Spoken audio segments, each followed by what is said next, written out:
Ora boas pessoal, bem-vindos a mais um vídeo. Hoje estamos aqui para falar um bocadinho sobre fitas LED. Não é na perspectiva simplista que eu tenho abordado estas fitas, mas sim um bocadinho mais in-depth, um bocadinho mais ao detalhe, para percebermos quais é que são as diferenças entre vários tipos de fitas. E este pessoal vamos então falar da grande diferença entre fitas LED analógicas e fitas LEDs digitais. Já agora permitam-me que vos diga uma coisa, não sei se vocês recordam, mas há uns tempos eu tive um problema com algumas controladoras que eu tenho cá em casa, que são controladoras GRB, ou seja, elas não são RGB normal, apesar de que as minhas fitas são RGB normal. Isto implica que dois pinos, neste caso o pino green e o pino blue, estão trocados. Quando eu tento selecionar a cor azul, ela vai selecionar a cor verde. E quando eu tento selecionar na aplicação a cor verde, ela vai selecionar a azul. Depois vamos brincar um bocado e vamos resolver esse problema ao mesmo tempo que falamos dos vários tipos de fita. Como vos falei no início do vídeo, pessoal, existem dois tipos de fita. Temos as fitas analógicas, que são as que mais vemos por aí nas lojas, por exemplo, quando vocês vão a uma loja de chineses, quando vocês vão a um Leroy Merlin, são aquelas fitas que mais frequentemente aparecem, são mais baratas e que o controle também não é o mesmo, ou seja, vocês não têm aquela granularidade de controle que têm nas fitas digitais. Estas fitas normalmente, pessoal, dependendo do tipo de fita, vão ter 4 pinos, 5 pinos ou 6 pinos. Se forem fitas mais simples, se forem fitas apenas RGB, costumam ter 4 pinos, um pino de VCC que pode ser 5 volts, pode ser 12 volts, depende da fita, mas que vai ser a tensão da fita, e depois temos 3 outros pinos que são os pinos que vão controlar a vossa cor. E com estes 3 pinos, pessoal, o RGB, vocês vão conseguir controlar a cor da fita. R, novamente, é o red, G é o green e o B é o blue. Vocês vão fazer este controle muito simples, vocês vão controlar a tensão que cada um dos pinos tem e esta tensão vai-lhe dar uma intensidade, neste caso em cada uma das cores. Depois no LED RGB, que normalmente é uma combinação de 3 LEDs, um R, um G e um B, vocês ao fazer esta combinação vão ter uma cor muito específica a resultar ao vosso olho, que na verdade nada mais é que a combinação de 3 cores. Um exemplo que vocês podem utilizar aqui é aquelas aulas de educação visual que vocês tinham na escola, que vocês com várias cores faziam outras cores. Funciona assim com os LEDs, vocês têm 3 cores principais, o RGB, e com a combinação dessas 3, com intensidades diferentes, vocês vão ter cores diferentes também. Um exemplo muito rápido que eu tenho aqui para vos dar, pessoal, é este painel de LED que vai ser uma coisa básica para vocês perceberem, e estas duas folhas de acetato. Neste caso, o amarelo, pessoal, vocês sabem que não é um dos pinos que aparece numa das fitas RGB, mas isto é só para vos demonstrar o propósito. Vocês sabem que quando fazem isto, quando fazem estas combinações, vão dar cores diferentes, e é o mesmo com uma fita LED. Vocês, por exemplo, se põem o acetato azul no painel de LED, vocês veem que a luz fica azul, e se vocês incorporam o amarelo, fica verde.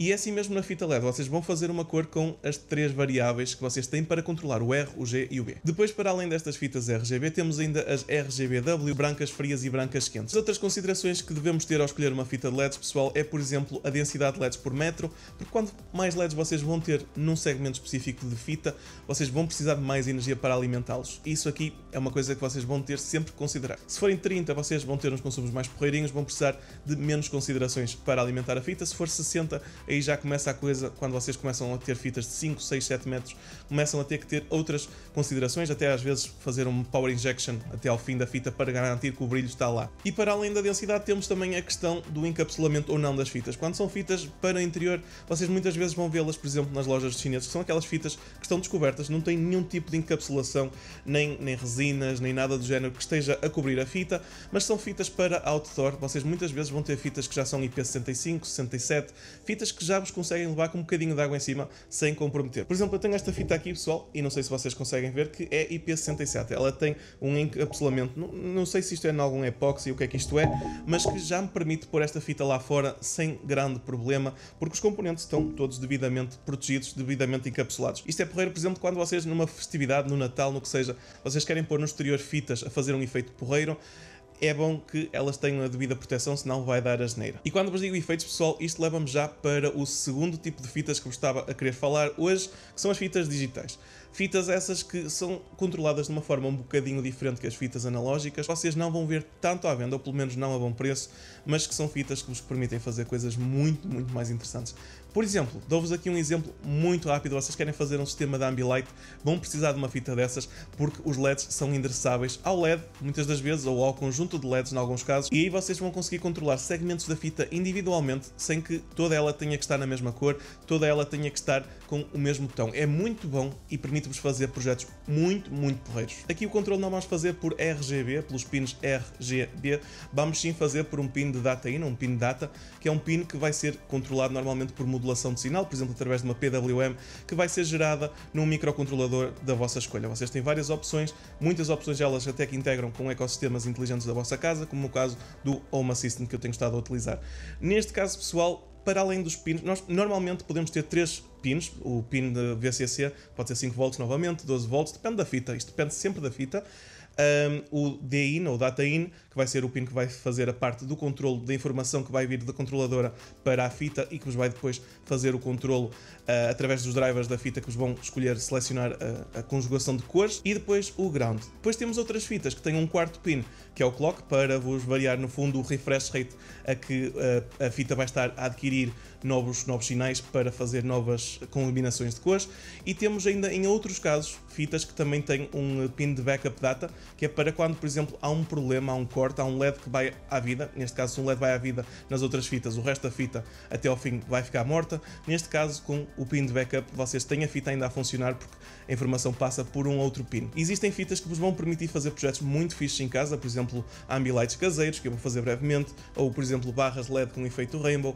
You name it, existem montes de fitas que vos vão permitir fazer isso. Uma delas é, por exemplo, a WS2812B, que é uma das que eu vou usar num dos meus próximos projetos. E agora, pessoal, vamos passar então à parte prática. Vocês conseguem ver que lá atrás eu tenho uma fita LED RGB, que está a ser controlada por uma controladora de Tuya, muito parecida a esta que eu tenho aqui, mas esta que eu tenho aqui, como vocês podem ver, é uma controladora da Magicom. Mas uma coisa muito importante que vocês podem ver na controladora é que ela é GRB, portanto ela não é RGB, e os pins da fita são pins que estão configurados em RGB. Portanto, logo aí vamos ter um problema muito grande, porque se, por exemplo, eu for à aplicação, como vocês podem ver aqui, neste momento estou no Cyan, portanto é uma cor que não vai ter impacto neste caso da fita estar trocada, mas se eu for a azul, era expectável eu ter azul, mas eu tenho verde, e se eu for a verde, lá em cima, como podem ver, eu tenho azul. E então, para fins demonstrativos, só vamos utilizar aqui 4 jumpers. Temos vermelho, azul, verde e temos o preto. O preto vai ser o VCC, e depois cada cor vai representar efetivamente a sua cor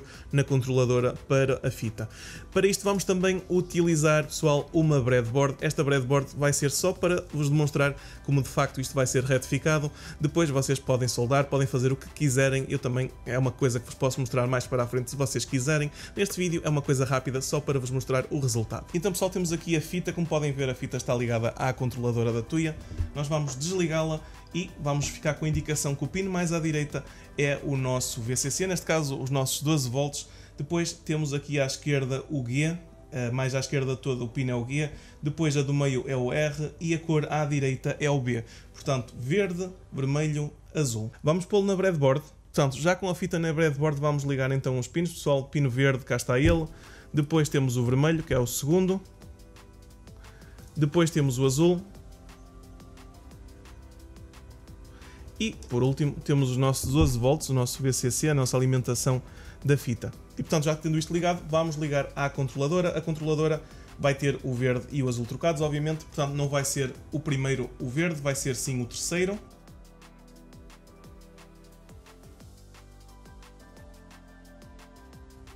E por último temos o VCC, que vai manter a posição. E como podem ver, a fita já está a ligar, eu ainda não coloquei, já está, pronto. Neste momento eu até vou pôr aqui o elefante a segurar a controladora para que isto não vá abaixo. Neste momento, como podem ver, temos já a fita ligada, já está a ser alimentada, já tem os pins atribuídos na forma correta. Nós agora vamos para a aplicação, pessoal, e agora fiquem atentos porque é agora que a magia vai acontecer. Se vocês agora forem para o azul, a fita vai ficar azul. E se vocês aumentarem para o verde, ela efetivamente vai-vos ficar a verde. Portanto, agora sim, não me vai dar trigger, porque ela está nas tonalidades corretas e nós corrigimos a nossa fita. Os pinos estão trocados, estão atribuídos da forma correta. Agora, pessoal, vocês têm várias maneiras de tornar isto uma montagem final. Vocês podem soldar aqui. Claro, tem que reforçar sempre um bocado na qualidade para que isto fique bem posto. Podem usar, por exemplo, uma protoboard, neste caso como estas que eu tenho aqui, e soldar as pistas de forma a que fique a configuração direitinha. Tem montes de maneiras de fazer isto com que fique bem. Outra coisa que eu vos queria falar, pessoal, é que, por exemplo, para as fitas digitais que vos falei, vocês podem usar um micro destes que também dá para fazer perfeitamente. Este micro integra o SP8266 e que depois vai ser compatível com o Home Assistant. Portanto, pessoal, eu espero que tenham gostado deste vídeo e, mais uma vez, se ainda não fizeram, não se esqueçam de deixar like, subscrever, comentar se gostaram deste tipo de conteúdo mais com as mãos na massa, como se costuma dizer. Mais uma vez, muito obrigado por estarem aí e vemo-nos no próximo vídeo.